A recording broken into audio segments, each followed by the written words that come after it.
باللہ من الشیطان الرجیم بسم اللہ الرحمن الرحیم السلام علیکم ورحمۃ اللہ وبرکاتہ رب اشرح لی صدری ویسر لی امری واحلل عقدۃ من لسانی یفقہوا قولی۔ سورہ البقرہ۔ بسم اللہ الرحمن الرحیم۔ الف لام میم، حروف مقطعات۔ ذالک، یہ، الکتاب، کتاب ہے، لا نہیں، ریبہ، کوئی شک، فیہ، اس میں، ہدن، ہدایت ہے، للمتقین، پرہیزگاروں کے لیے۔ سورہ البقرہ مدنی سورت ہے اور اس کی 286 آیات اور 40 رکوع ہیں، اور ترتیب نزولی کے اعتبار سے یہ 87 نمبر پہ آتی ہے۔ یہ طویل سورت میں سے ایک ہے اور مدینہ کے ابتدائی دور میں نازل ہوئی۔ ہجرت سے لے کے غزوہ بدر سے پہلے کے دور میں آتا ہے اس کے بارے میں۔ اور اب اگر دیکھا جائے تھوڑا سا اس صورت کے بیچ میں کن چیزوں کے بارے میں کیا کیا ٹاپکس آئیں گے ہمارے پاس، تو سب سے پہلے یہاں پہ ہمیں 3 گروہوں کا ذکر ملے گا، پھر آدم علیہ السلام کا قصہ، پھر بنی اسرائیل، پھر حضرت ابراہیم علیہ السلام، تعمیر کعبہ کا، تحویل قبلہ کا، مقام البر، مختلف احکامات تقریباً یہ دوسرے پارے کے آخر تک جو میں دیے گئے، مالی معاملات، اور پھر آخری آیات للہ ما فی السماوات و ما فی الارض سے یہ سورت جو ہوگی یہاں پہ کمپلیٹ ہو جائے گی انشاءاللہ۔ شان نزول کیا ہے، یہ کس ماحول میں کن لوگوں کے سامنے نازل ہوئی، تو تھوڑا سا اگر دیکھا جائے تاریخ پہ نبی کریم صلی اللہ علیہ وآلہ وسلم کی زندگی میں، تو نبوت جو تھی وہ 40 برس کی عمر میں مکہ میں نبی پاک صلی اللہ علیہ وسلم کو ملی۔ 13 سال تک تقریباً نبی پاک صلی اللہ علیہ وآلہ وسلم مکہ میں دعوت دیتے رہے۔ مکہ کے جو لوگ تھے وہ اپنے تھے، کچھ رشتہ دار تھے، زبان ایک تھی، کلچر ایک تھا، تو مکہ والوں کو نبی پاک صلی اللہ علیہ وسلم سے دشمنی نہیں تھی۔ وہ جانتے تھے آپ صلی اللہ علیہ وسلم کا اخلاق، صداقت و ایمانت، آپ کو جانتے تھے، تو آپ سے انہوں نے دشمنی نہیں کی۔ مکہ والوں کو پیغام سے دشمنی تھی، جو پیغام اللہ کے نبی لے کے آئے تھے۔ جب آپ نے کوئی صفحہ پہ کھڑے ہو کے پیغام دیا لا الہ الا اللہ، تو یہ وہ بات تھی جو آپ کے خاندان کے بھی، ایون کے خاندان کے لوگ، وہاں کے مکہ کے باقی لوگ بہت زیادہ مخالفت اس بات سے شروع ہو گئی تھی کہ جب اللہ کے نبی نے صرف یہ پیغام دیا کہ اللہ کے سوا کوئی معبود نہیں۔ تو قرآن کا جو ٹاپک ہے وہ کیا ہے، دیکھیں قرآن یہ نہیں کہتا کہ اللہ کی عبادت کرو، قرآن یہ کہتا ہے کہ صرف ایک اللہ کی عبادت کرو، ایاک نعبد و ایاک نستعین، کہ صرف ایک اللہ کی عبادت کرو۔ تو یہ ایک جو پیغام تھا یہ مکہ والوں کے لیے آزمائش بن گیا، یہ ان کے جھگڑوں کا اور ان کے انکار کی سبب بن گئی کہ یہ ہمیں محمد یہ کہتا ہے کہ ہم صرف ایک اللہ کی عبادت کریں، یعنی کہ ہمارے جو اتنے معبود ہیں تو ہم ان کو چھوڑ دیں، ہم اپنے آباء و اجداد کے جو معبود تھے یعنی تو ان کو چھوڑ نہیں سکتے۔ تو ہجرت کے بعد پھر جب نبی پاک صلی اللہ علیہ وسلم نے تقریباً 13 سال تک وہ مکہ میں رہے، پھر جب وہاں پہ کام مکمل ہو گیا، یعنی کام پہ زیادہ فوکس ہوتا ہے، اگر کسی جگہ پہ کام پورا ہو جائے تو وہاں سے پھر ہجرت کی جاتی ہے، ٹھیک ہے۔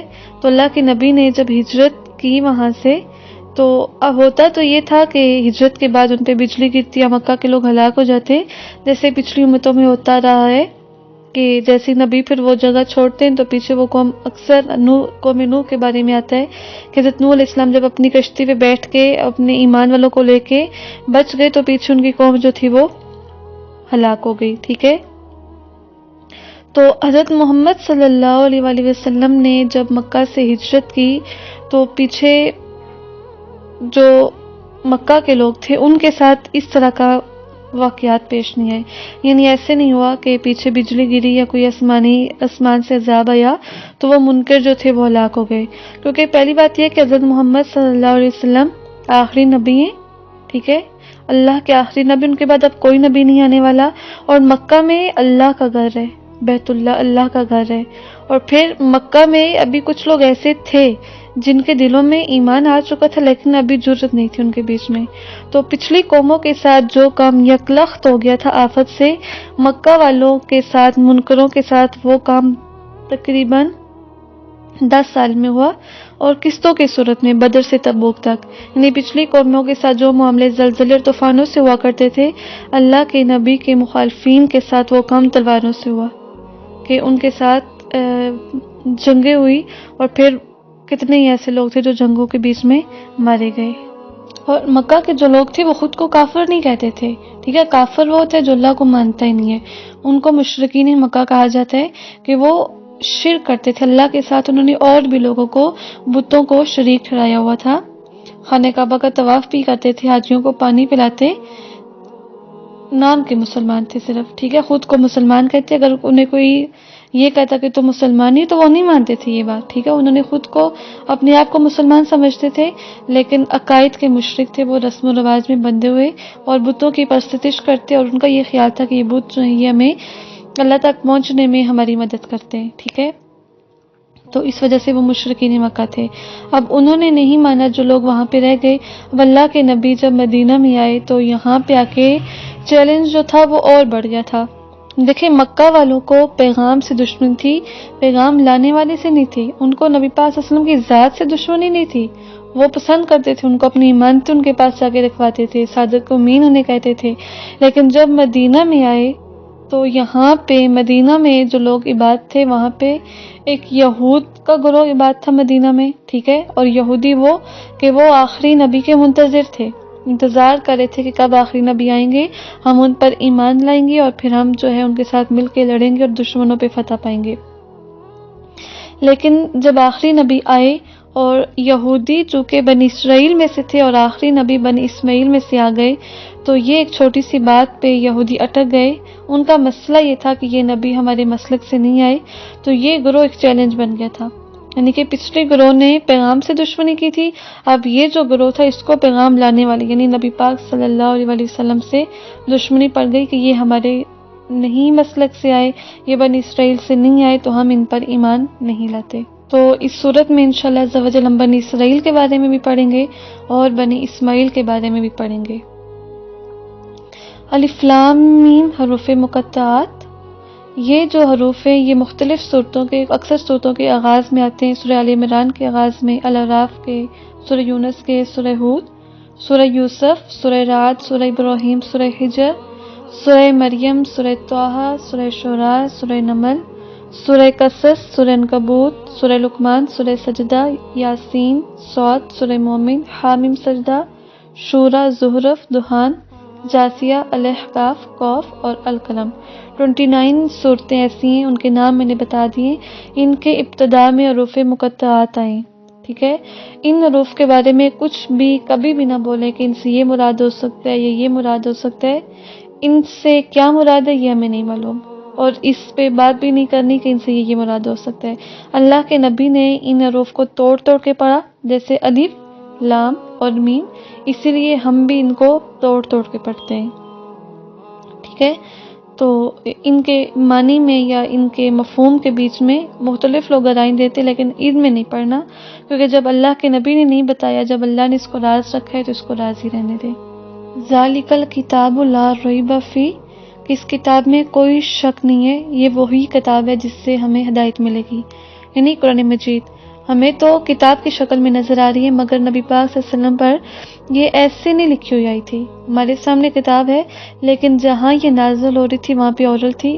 اللہ کا کلام ہے، ٹھیک ہے. اس کتاب کے مصنف اللہ کی ذات ہے، کسی انسان کی لکھی ہوئی کتاب نہیں ہے، اللہ کی کتاب ہے. اور اللہ کے فرشتے جبرائیل امین لے کے آئے اور قلب محمد صلی اللہ علیہ وآلہ وسلم تک اس کو اتارا، اور وہاں زبان محمد صلی اللہ علیہ وسلم سے صحابہ رسول نے سنا، اور پھر اللہ کے نبی محمد صلی اللہ علیہ وسلم کی زندگی میں ہی قرآن مجید کو لکھنا شروع کر دیا گیا تھا، ٹھیک ہے.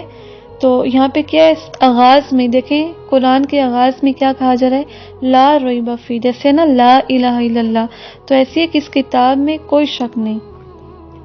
ریب ایسا شک ہے کہ جو بے چین انسان کو کر دیتے، بے چینی اضطراب ہوتا ہے جس سے، لیکن قرآن کو سمجھنے کے بعد یہ شک دور ہو جاتا ہے.